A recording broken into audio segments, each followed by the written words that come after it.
नमस्ते, मैं हूं रजत शर्मा। आप देख रहे हैं क्लियर रिपोर्ट इंडिया। एक और अमेरिका भारत को आंखें दिखा रहा था, व्यापार, युद्ध की धमकी दे रहा था, और दूसरी ओर उसी अमेरिका ने कुछ ऐसा कर दिया कि भारत के विरोधियों का साम्राज्य हिल गया। रातों रात बांग्लादेश और वियतनाम जैसे देशों की अर्थव्यवस्था में ऐसा भूचाल आया कि वहां की सरकारें कांप उठीं। और इस पूरे खेल का सबसे बड़ा लाभ किसे मिला? हिंदुस्तान को। आज अमेरिका ने अनजाने में ही सही भारत की झोली में अरबों डॉलर का एक ऐसा खजाना डाल दिया है जिसका प्रतीक्षा भारत विगत कई दशकों से कर रहा था। आखिर यह संपूर्ण खेल है क्या? कैसे अमेरिका के एक निर्णय ने भारत के लिए प्रगति के समस्त द्वार खोल दिए और कैसे भारत ने अमेरिका की धमकियों का करारा उत्तर दिया? संपूर्ण घटनाक्रम क्या है, इस वीडियो में परत दर परत समझते हैं। किंतु आगे बढ़ने से पूर्व इस ग्राफ को गौर से देखिए। 96% लोग हमारी वीडियो देख तो रहे हैं, लेकिन उन्होंने अभी तक हमारे इस नए चैनल को सब्सक्राइब नहीं किया है। तो अगर आपने अभी तक हमारे इस नए चैनल को सब्सक्राइब नहीं किया है तो अभी इस वीडियो को लाइक करके चैनल को सब्सक्राइब अवश्य कर लीजिए, क्योंकि यह आपके लिए तो एक क्षण का कार्य है, किंतु इससे हमारी अत्यधिक सहायता होती है। कहते हैं कि यदि शत्रु को दुर्बल करना है तो उसकी आर्थिक कमर तोड़ दो, और आज अमेरिका ने भारत के सबसे बड़े व्यापारिक शत्रुओं के साथ ठीक यही किया है। मित्रों, आपने यह लोकोक्ति तो अवश्य सुनी होगी कि धोबी का गधा न घर का न घाट का। आज कुछ ऐसे ही हालात हमारे पड़ोसी देश बांग्लादेश के हो गए हैं। जिस बांग्लादेश ने चीन के इशारों पर नृत्य करके भारत से अपने संबंध बिगाड़े, आज उसी बांग्लादेश को उसके सबसे बड़े स्वामी अर्थात अमेरिका ने ऐसा आघात दिया है कि वह चारों खाने चित्त हो गया है। हुआ यह कि अमेरिकी राष्ट्रपति ने एक झटके में बांग्लादेश के ऊपर 35% का भारी भरकम प्रशुल्क टैरिफ आरोपित कर दिया है। जी हां, आपने ठीक सुना, 35%। यह कोई सामान्य चोट नहीं है। यह एक ऐसा परमाणु बम है जो बांग्लादेश के संपूर्ण वस्त्र उद्योग को ध्वस्त कर सकता है। यह वह उद्योग है जो बांग्लादेश की अर्थव्यवस्था की रीढ़ की हड्डी है। इस एक निर्णय से बांग्लादेश में हाहाकार मचने वाला है। लाखों लोगों की नौकरियां जाने वाली हैं और वहां की अर्थव्यवस्था में ऐसा तूफान आएगा जिससे उबरना लगभग असंभव होगा। और कथा यहीं समाप्त नहीं हुई। अमेरिका का क्रोध केवल बांग्लादेश पर ही नहीं फूटा। अमेरिकी राष्ट्रपति ने एक साथ कुल 14 देशों पर प्रशुल्क का चाबुक चलाया है, जिनमें से अधिकांश देश भारत के पड़ोसी और प्रतिद्वंद्वी ही हैं। इस सूची में भारत के एक और बड़े प्रतिद्वंद्वी वियतनाम का भी नाम सम्मिलित है। अमेरिका ने सर्वाधिक अर्थात 40% का प्रशुल्क म्यांमार और लाओस पर लगाया है। द्वितीय स्थान पर कंबोडिया और थाईलैंड है, जिन पर 36% का प्रशुल्क लगाया गया है। तात्पर्य यह कि अमेरिका ने भारत के सभी शत्रुओं को एक ही पंक्ति में खड़ा करके ठिकाने लगा दिया है। अब आप सोच रहे होंगे कि इससे भारत को क्या लाभ? मित्रों, यह भारत के लिए किसी लॉटरी से कम नहीं है।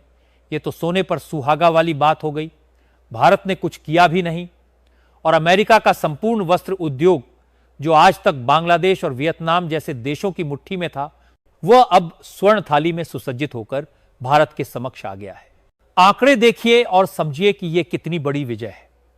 अमेरिका के वस्त्र बाजार में वियतनाम की हिस्सेदारी 19% थी, बांग्लादेश की हिस्सेदारी 9% थी और भारत की हिस्सेदारी मात्र 6% थी।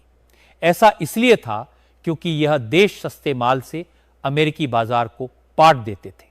किंतु अब 35% प्रशुल्क लगने के बाद बांग्लादेश और वियतनाम के उत्पाद अमेरिका में इतने अधिक महंगे हो जाएंगे कि उन्हें कोई नहीं खरीदेगा, और यहीं पर भारत के लिए स्वर्णिम द्वार खुलता है। अब भारतीय कंपनियों को अमेरिका के बाजार में अपनी हिस्सेदारी बढ़ाने का एक ऐसा ऐतिहासिक अवसर मिला है जो आज से पूर्व कभी नहीं मिला था। समाचार आते ही देखिए क्या हुआ। जैसे ही ट्रंप के इस निर्णय का समाचार आया, भारत की वस्त्र कंपनियों के शेयर 8% तक उछल गए। तात्पर्य यह कि खेल आरंभ होने से पूर्व ही भारत ने उत्सव मनाना आरंभ कर दिया है। स्पष्ट है कि बांग्लादेश की स्थिति पतली हो चुकी है, उसकी अर्थव्यवस्था दुर्बल है, उसकी क्रय शक्ति न्यून है, और अमेरिका अब उसे बिना किसी बड़े लाभ के एक कौड़ी भी नहीं देने वाला। अर्थात भारतीय कंपनियों के लिए एक बहुत बड़ा अमेरिकी वस्त्र बाजार पूर्णतया उन्मुक्त है, जिस पर अब केवल और केवल हिंदुस्तान का आधिपत्य होगा। अब आपके मन में सबसे बड़ा प्रश्न आ रहा होगा कि क्या अमेरिका यह प्रशुल्क भारत पर नहीं लगा सकता? क्या अमेरिका भारत को नहीं झुका सकता? तो मैं आपको बता दूं कि आप सोच तो बिल्कुल सही रहे हैं और अमेरिका ने प्रयास भी पूर्ण किया था, किंतु यह नवीन भारत है, यह मोदी का भारत है, यह झुकना नहीं झुकाना जानता है। एक ओर जहां अमेरिका संपूर्ण विश्व पर प्रशुल्क का चाबुक चला रहा था, वहीं दूसरी ओर वह भारत के साथ एक बड़ा व्यापार अनुबंध ट्रेड डील अंतिम रूप देने का प्रयास भी कर रहा था। इस व्यापार अनुबंध के अंतर्गत अमेरिका भारत के इस्पात, स्टील और एल्यूमिनियम उद्योग पर भी आघात करना चाहता था। अमेरिका ने 8 मार्च 2018 को भारत सहित कई देशों के इस्पात और एल्यूमिनियम उत्पादों पर 25 और 10% का प्रशुल्क लगा दिया था। विश्व के कई देश अमेरिका के इस निर्णय के समक्ष झुक गए, किंतु भारत ने ताल ठोक दी। भारत ने स्पष्ट कह दिया कि यदि अमेरिका हमारे इस्पात और एल्यूमिनियम पर प्रशुल्क लगाएगा तो हम भी चुप नहीं बैठेंगे, हम भी जवाबी कार्यवाही करेंगे और अमेरिकी सामान पर उतना ही प्रशुल्क। प्रकरण विश्व व्यापार संगठन, वर्ल्ड ट्रेड ऑर्गेनाइजेशन अर्थात WTO तक पहुंच गया। अमेरिका को लगा कि वह भारत को डरा लेगा, धमका लेगा। फिर 10 फरवरी 2025 को अमेरिका ने इन शुल्कों को संशोधित किया जो 12 मार्च से प्रभावी होने थे, किंतु भारत अपनी बात पर चट्टान की भांति अड़ा रहा। भारत ने WTO के समक्ष 2 टूक शब्दों में कह दिया कि अमेरिका का यह कदम अवैध है और यदि यह वापस नहीं लिया गया तो भारत अमेरिका से आने वाले 7.6 अरब डॉलर के आयात पर जवाबी प्रशुल्क लगाएगा, जिससे अमेरिका को 3.82 बिलियन डॉलर का सीधा हानि होगी। यह भारत की ओर से एक सीधी चेतावनी थी, एक ऐसा करारा उत्तर था जिसकी अपेक्षा अमेरिका को नहीं थी। परिणाम क्या हुआ? अमेरिका का मिजाज भारत के समक्ष नरम पड़ गया। आज जब विश्व के देश अमेरिकी प्रशुल्क से कांप रहे हैं, तब भारत और अमेरिका के मध्य एक ऐसे व्यापार अनुबंध पर वार्ता चल रही है जो भारत के लिए लाभदायक सिद्ध होगी। इस समझौते में भारत अपने वस्त्र, औषध उत्पादों, फार्मास्यूटिकल्स और इलेक्ट्रॉनिक उत्पादों के लिए अमेरिकी बाजार में अधिक बेहतर पहुंच की मांग कर रहा है। वहीं अमेरिका बदले में अपने कृषि उत्पादों, अमेरिकी कारों और डेयरी उत्पादों के लिए छूट चाहता है, किंतु भारत ने यहां भी अपनी शर्त रखी है। आनुवंशिक रूप से संशोधित जेनेटिकली मॉडिफाइड फसलों और भारत के डेयरी क्षेत्र को खोलने जैसे विवादास्पद मुद्दों को इस अनुबंध से बाहर रखा गया है। मित्रों, उत्सव मनाने के लिए तैयार हो जाइए, क्योंकि यह लघु व्यापार अनुबंध भारत के पक्ष में आता दिख रहा है। चलिए अब आपको वह आंकड़े दिखाते हैं जो सिद्ध करते हैं कि क्यों अमेरिका भारत के समक्ष झुकने पर विवश हुआ। भारत और अमेरिका के मध्य होने वाला द्विपक्षीय व्यापार लगभग 118 डॉलर का है। इसमें भारत अमेरिका को 77.5 अरब डॉलर का निर्यात करता है, जबकि अमेरिका भारत को केवल 47 अरब डॉलर का निर्यात कर पाता है। तात्पर्य यह है कि भारत अमेरिका के साथ व्यापार अधिशेष ट्रेड सरप्लस में है, अर्थात व्यापार के लाभ में चल रहा है, और अमेरिका व्यापार घाटे ट्रेड डेफिसिट में चल रहा है। इससे स्पष्ट है कि अमेरिकी बाजारों को भारतीय उत्पादों की कितनी अधिक आवश्यकता है, जिसे वह चाहकर भी नकार नहीं सकता। भारतीय उत्पाद अपनी सस्ती कीमत और उत्कृष्ट गुणवत्ता के कारण अमेरिकी बाजारों पर कब्जा कर चुके हैं।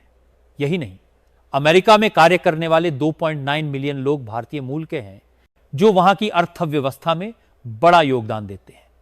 2013 से 2024 के मध्य दोनों देशों का व्यापार निरंतर बढ़ता ही गया है। इन आंकड़ों से शीशे की भांति स्पष्ट हो जाता है कि भारत पर प्रशुल्क लगाने का अर्थ था कि अमेरिका स्वयं अपने पैरों पर कुल्हाड़ी मारता, क्योंकि कोई और देश भारतीय उत्पादों की कमी को पूर्ण नहीं कर सकता। तो मित्रों, अब तस्वीर पूर्णतया स्पष्ट है। एक और अमेरिका ने जब भारत पर दबाव बनाने का प्रयास किया तो भारत ने उसे उसी की भाषा में उत्तर देकर शांत करा दिया। और दूसरी ओर अमेरिका ने जब भारत के शत्रुओं अर्थात बांग्लादेश और वियतनाम को सबक सिखाने का प्रयास किया तो उसका सीधा लाभ भारत को मिल गया। इसे कहते हैं एक तीर से दो शिकार। आज कठिनाइयां बांग्लादेश की बढ़ रही हैं और भारत के लिए व्यापारिक लाभ और राजनीतिक संबंध बढ़ाने के नवीन द्वार खुल रहे हैं। अमेरिका के इसको प्रशुल्क युद्ध में भले ही संपूर्ण विश्व पिस रहा है, किंतु भारत किसी न किसी प्रकार अपने लिए मार्ग बना ही ले रहा है। और यह बात आज संपूर्ण विश्व जानता है कि भारत की शक्ति को विश्व में किसी भी अन्य देश से कम नहीं आंका जा सकता, क्योंकि यह नवीन युग का भारत है जो चुपचाप बैठता नहीं, अपितु अपने शत्रुओं को सबक भी सिखाता है और अपने अधिकार के लिए किसी भी सीमा तक जा सकता है। फिलहाल अमेरिका के इस प्रशुल्क युद्ध के विषय में आपका क्या कहना है और आपके हिसाब से भारत सरकार को और कौन कौन से कदम उठाने चाहिए जिससे इस व्यापार युद्ध को सदा के लिए जीता जा सके? अपने विचार नीचे टिप्पणी बॉक्स में लिखकर अवश्य बताएं। और साथ यदि आपने अभी तक चैनल को सब्सक्राइब नहीं किया है तो हमारे इस नए चैनल को सब्सक्राइब करके बेल आइकन की बटन को ऑल पर जरूर सेलेक्ट कर लें। जय हिंद, जय महाकाल।